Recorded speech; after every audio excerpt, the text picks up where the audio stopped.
Oke, welcome back to another daily coding videos dari dosen ngoding teman-teman, dan kali ini kita bakal masih bahas tentang real world application di database itu kayak gimana gitu ya. Saya mau expose dikit contoh gitu ya. Tadi kan saya bilang ya, kalau di project itu yang ribet nanti ininya, query-nya gitu kan.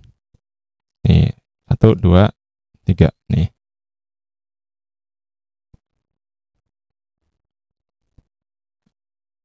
Nih, contoh ya. Ini saya punya garapan dulu udah lama banget, 9 tahun yang lalu kayaknya. 9 apa 12 gitu ya. Pokoknya ini zaman GitHub awal-awal muncul gitu ya, saya baru ngegitkan. Dari sebelumnya itu saya sempat ngoding pakai SVN. Saya dulu sebelum ini itu nggarap apa aja ya, kepegawaian, SIM akademik, terus banyak lah pokoknya ya, CBT juga ada, ya pokoknya seputar sistem informasian gitu. Tapi key text-nya apa? Ya sama. Jadi kita sebagai programmer itu kalau ngoding CRUD itu gampang, easy lah ya kan.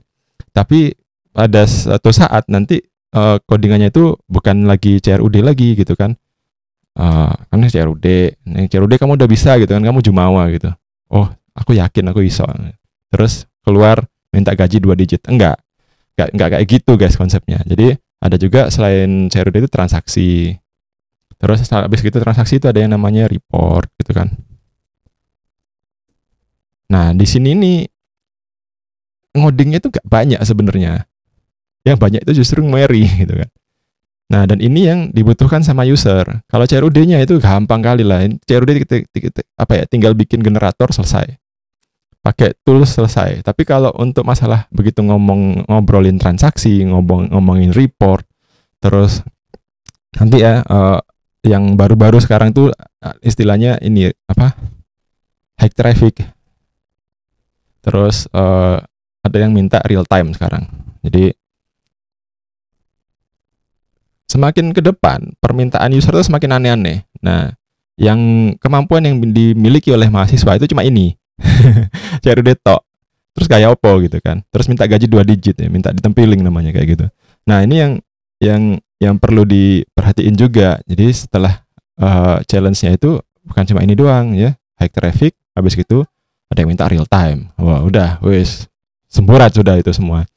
Nah, contoh ya tentang query. Jadi query itu kalau kita ngobrolin query ada dua tipe. Ada query yang raw, ada query yang pakai ORM. ORM ini biasanya kalau di Laravel tuh namanya Eloquent. Kalau di coding editor dulu zaman lama itu namanya Active Record. Terus apa ya? Ada yang selain Eloquent tuh ada apa lagi ya? Ada query builder gitu ya. Kayaknya ya kalau nggak salah di Laravel juga ada query builder.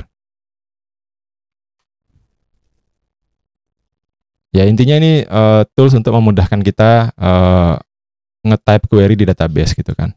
Nih. Nah, ada macam-macam tantangan di sini teman-teman. Kalau raw ini biasanya kenanya nanti di ini scale injection.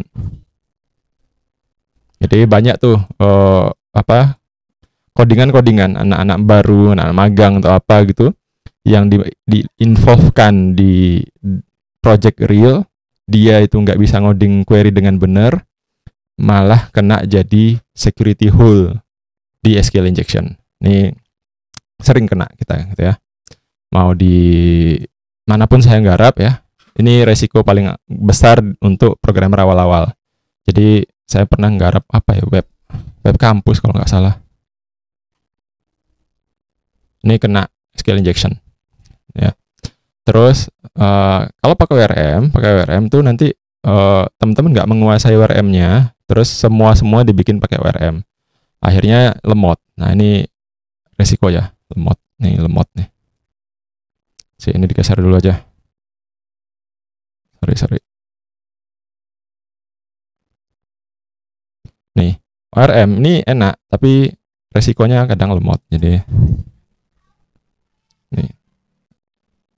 Ini mau active record, mau apa, query builder, ini ada risiko untuk lemot. Kenapa? Karena raw query pasti lebih cepat dan lebih selesai.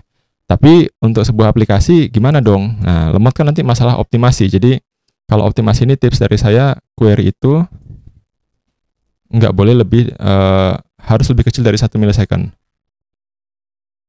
1 second atau 1 milisecond ya? Saya lupa. Pokoknya kalau query-nya, pengalaman saya nih ya, kalau query-nya itu lebih dari 1 detik, dia bakal lama di running. Apalagi nanti kalau usernya banyak. Nah,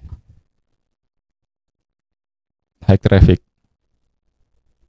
Ini sering. Jadi kita pernah juga ngalami query itu tidak dioptimasi gitu kan. Akhirnya di running sendiri itu aja, di running manual di RDBMS tools-nya itu lebih dari 1 milisecond, 1 detik misalkan. Kemudian dia itu fitur dia akses oleh banyak orang, akhirnya down, itu bikin down. Terus desain database, nah desain database ini juga nanti jadinya technical debt. Jadi kalau desain database, pikirin untuk ke depan, bukan untuk selesaikan task. Nih, ini juga ya elephant in the room lah ya. Jadi inilah, jadi masalah. Kita sadar itu masalah, tapi karena task ini harus selesai dan barang ini harus rilis misalkan kayak gitu ya. Akhirnya yaudah query-nya gini aja, nanti kita nabung masalah untuk masa depan. Nah, itu nanti di sini role-nya apa? Role-nya tech lead gitu kan. Terus role-nya sistem analis gitu kan. Terus CTO bermain lah di sini. Nih, yang menentukan gimana nih barang ini bisa selesai gitu kan. Ini nggak bisa main-main ini guys. Nih, begitu nanti dibikin gampang-gampang aja gitu, akhirnya nanti kena. Terus solusinya gimana? Ya ini harus di tengah-tengah gitu ya. Tetap balance antara, ya dibalancekan antara raw atau yang pakai ORM, dan ini be open, apa namanya, open minded ya. Jadi salah satunya nggak semua ya, database nggak harus relasional, terus database ya nggak harus semua disimpan di database, terus nggak semua juga apa lagi ya, pokoknya selesai cepet dan selesai, user nggak ngurus ya query kita gimana. Nih, user nggak ngurus DB kita apa, dia nggak ngurus query kita gimana. Nih, jadi pernah saya itu nge-case pakai view, pernah nge-case pakai case table, pernah nge-case pakai tabel cadangan gitu ya. Terus pernah juga berbagai macam cara, nggak ambil dari database tapi ambil dari case, dari Redis, itu juga pernah. Yang penting selesai dan user puas. Jadi nggak semuanya ya harus se-fancy itu teknologinya. Jadi solusi itu menyelesaikan masalah, bukan nambah-nambahin masalah gitu ya. Nih, kayak begini nih macam-macam kejadiannya. Nah sekarang coba kita kasih sesuatu yang real ya. Ini codingan saya 9 tahun yang lalu. Nih, ini salah satu contoh yang tak bilang tadi. Jadi ketika kita nggarap itu apa ya, database itu atau CRUD ya, CRUD itu gampang. Tapi ketika nanti kita mau membuatkan laporan, karena setelah data itu dimasukkan, tentu saja dari sebuah sistem informasi itu kan dibutuhkan laporan gitu kan, dibutuhkan report. Contoh nih, ada ini apa ya, jabatan kosong. Oh ya, jadi ceritanya saya dulu tuh disuruh bikin sistem informasi kepegawaian, terus nanti pimpinannya itu pengen tahu jabatan yang kosong itu di mana gitu ya. Nah, gimana nih caranya? Ya, ini codingan saya zaman dulu ya, jangan diketawain ya, jelek banget. Tapi ini adalah proses saya bertumbuh gitu ya.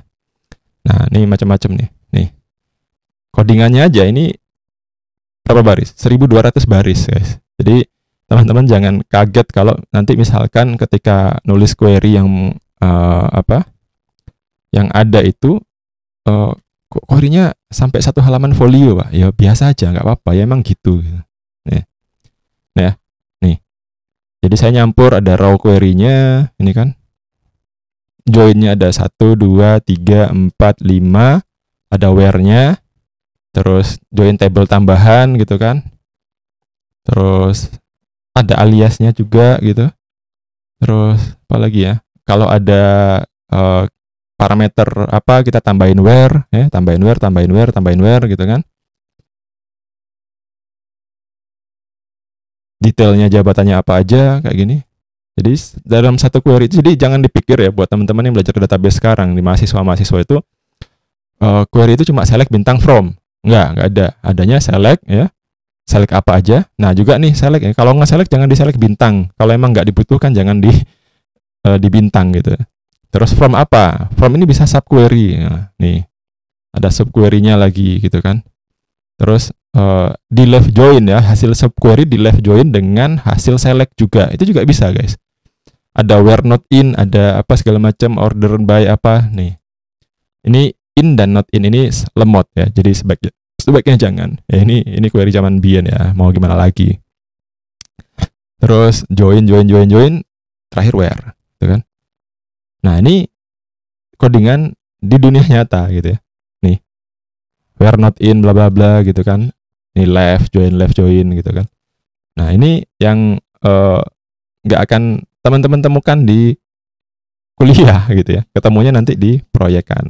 Nah, ini yang perlu dipahami gitu ya. Dan ekspor data itu nggak cuma ke Excel atau kemana, ke PDF kadang-kadang gitu kan. Nah, ini ada concat.